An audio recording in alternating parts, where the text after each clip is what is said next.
ഞാൻ ചോദിക്കട്ടെ, നമ്മുടെ കേരളത്തിൽ ഒരു കൊല്ലം നടക്കുന്ന വഅള്, പ്രസംഗം, ഉദ്ഘാടനം, അവിടുത്തെ ലൈറ്റ്, അവിടുത്തെ മൈക്ക്, അവിടത്തേക്ക് പോകുന്നതും വരുന്നതും വാഹനത്തിന്റെ ചെലവ്, ഇതെല്ലാം കൂടി നമ്മളൊന്ന് കണക്ക് നോക്കിയാൽ എന്റെ അഭിപ്രായത്തിൽ കേരളത്തിൽ മാത്രം ഉള്ള ഈ പദ്ധതികൾക്ക് ചെലവാക്കുന്ന അത്ര കാശ് മറ്റൊന്നിനും ചെലവാക്കണില്ല. അല്ലേ? എത്ര വഅള്, എത്ര പ്രസംഗം, എത്ര ഉദ്ഘാടനം, അതിനെത്ര അനൗൺസ്, ഇതിന് ലക്ഷക്കണക്കിലാണ് നമ്മൾ ചെലവഴിക്കുന്നത്. ശ്രദ്ധിക്കണേ. ഇനി ഞാൻ പറയട്ടെ, ഇത് ചെലവഴിക്കാതിരിക്കാനുള്ളൊരു മാർഗം എന്താണ്?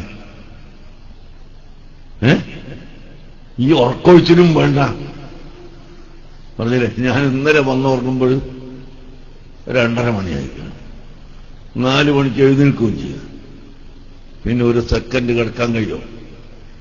മിനിയാന്നുറങ്ങുമ്പോഴും 1:30 മണിയായിരിക്കണം. 4 മണിക്ക് എഴുന്നേൽക്കുകയും ചെയ്യുന്നു. അപ്പൊ ഈ ഉറങ്ങാതെ ഞാൻ ഓടേണ്ട ആവശ്യം, തങ്ങളോടേണ്ട ആവശ്യം, വേറുള്ള ആൾ ഓടണ്ടേ, ഈ പണം ചെലവായിക്കേണ്ട ഒന്നും ആവശ്യമല്ല. എന്താണ്? വെള്ളിയാഴ്ച മെമ്പറിൽ ജുമാ ഖുതുബ നല്ല പ്രസംഗം കൊണ്ടടിച്ചാൽ ഇതിനൊക്കെ പരിഹാരമാവും. ഇത് സമ്മേളനമൊന്നും നടത്തേണ്ട ആവശ്യമില്ലല്ലോ. പരിഹാരമാകുമെന്ന് പറഞ്ഞാൽ ഞാൻ പറയുന്നത്, ഇപ്പൊ ഇവിടെ നമ്മൾ ഇതൊക്കെ നടത്തി, ഉദ്ഘാടനമൊക്കെ നടത്തി, എന്നാലും ഇവിടെ ഇത് കേൾക്കാൻ വരാത്ത കുറച്ചാളുകളുണ്ടാവും വീട്ടിന്റെ ഉള്ളിൽ. ജുമാക്ക് അങ്ങനെയല്ല.